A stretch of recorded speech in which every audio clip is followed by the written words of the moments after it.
And on the line right now is Lanny Davis, our good friend. Lanny, good morning to you. I want to start by talking about Benghazi.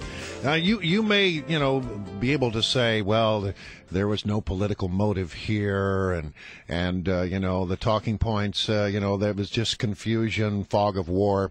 But there was testimony yesterday from Greg Hicks, this sterling employee of the State Department, got as many commendations as you can possibly count. And he was asked a question about how he was treated after he happened to ask a few questions about where all this stuff came about. Oh, this was a protest that spiraled out of control. Where did that talking point come from? He says as soon as he asked that question, he started to get demoted at the State Department. The job that I have right now, between my curtailment and my finding of this job that I have now, I had no meaningful employment. I was in a status called Near Eastern Affairs over complement, and the job now is a significant, it's a demotion. Foreign Affairs Officer is a designation that is given to our civil service colleagues who are desk officers. So I've been effectively demoted from Deputy Chief of Mission. So even if you don't buy into all this stuff that it was, that the talking points were anything other than just confusion, why is it that when the guy who asks a legitimate question about something says, where did that come from? All of a sudden starts to get frozen out and sort of punished at the State Department. And then on top of that, he gets his butt chewed by one Cheryl Mills, who I think you are intimately familiar with. Okay, so where do we begin? Let's begin by Mr. Excuse me, his name Hicks. is Mr. Bix. If he was retaliated against, then that is not only wrong, it's illegal. So let's have all the facts on that by an investigation of those charges. He is certainly entitled to ask questions, and he shouldn't be demoted. There is another side to that story that I've read, which is about the absence of promotion, not being demoted, and that things take a while, and there may not be any retaliation at all. But let's look at the facts. Well, what about Cheryl Mills? You know Cheryl Mills. She used to work in your office, didn't she?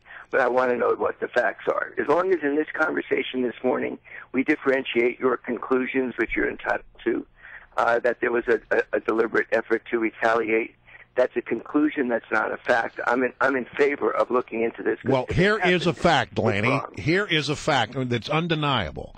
Okay. He says he asked that question, and the next thing that happened in short order is he gets a hot phone call from Hillary Clinton's chief of staff, Cheryl Mills, somebody that you know quite well, somebody that worked alongside you in the Clinton White House. Yes, but you've just put an adjective and also a conclusion as to the motive of the phone call.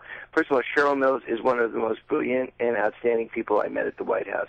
So I will defend her integrity 100%. That phone call, as reported, the fact is what he said was about whether or not a State Department attorney should attend a meeting, a congressional briefing meeting. He said no. Cheryl Mills thought that an attorney from the State Department should be there. That could be a legitimate disagreement without having a bad motive. You're attributing a bad motive. Use the word hot. Those are conclusions you're entitled to. As long as your listeners know the difference between facts and inferences and conclusions, we are okay because we can disagree about it. He was on the receiving end of the phone call, and that's sort of the way he described it. Well, look, I respect this man. He has an interpretation that he's been retaliated against. That's a subjective emotion. I respect that. He has an interpretation that Cheryl Mills' phone call was for a bad motive. I respect that. That's his perception. It may not be the truth. All right, Lanny, let me ask you, let's go to the talking points for a minute, because we kind of hit on this last week, and we ran out of time, and you took issue with me characterizing these talking points as being tantamount to a lie. You agree that lies of omission are lies, right? If they're intentional, absolutely. Okay. And I do, and let me just jump in because I want to make sure we remember what I've written and what I believe. I believe that talking points have to be further investigated. I do not like the way the White House has handled the talking points. They deferred it first to other people.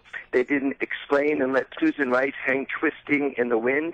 I think that those talking points that I now realize were in fact changed. I want to know who changed them, why they were changed. Okay. I know that Susan Rice told me the truth when she said, I said on television what I was handed. Right, and let's take it away from Susan Rice for a minute. I thought that was true, that I saw the talking points had been changed. They may well have been changed in the intelligence community through the various drafts that the Director of National Intelligence, this is the only fact I know, approved the talking points that Susan Rice articulated. And that's fine, but it went through the spokespeople, not just for the White House, but for the State Department. And the State Department spokesperson, Victoria Nuland, according to Steve Hayes' report, she was the one who did a lot of these revisions here that took out any reference to al-Qaeda. Here's what Secretary of State Hillary Clinton said the day the caskets of these 4 dead State Department employees arrived in Washington. We've seen the heavy assault on our post in Benghazi that took the lives of those brave men. In rage and violence directed at American embassies over an awful Internet video that we had nothing to do with. So, Lanny, Secretary of State Clinton... The Internet video, excuse me? That we had nothing to do with, she said. Lanny, Secretary of State Clinton knew the truth about the attacks on the embassy. Why did she bring up the Internet video? She said that the reference to the Internet video, is that what you just said, Dana? Yeah. Do you want to hear it again? As a matter of fact, that could be the truth. It happens to be that the draft that came from the Director of National Intelligence, approved by him, originally used the expression spontaneous demonstration.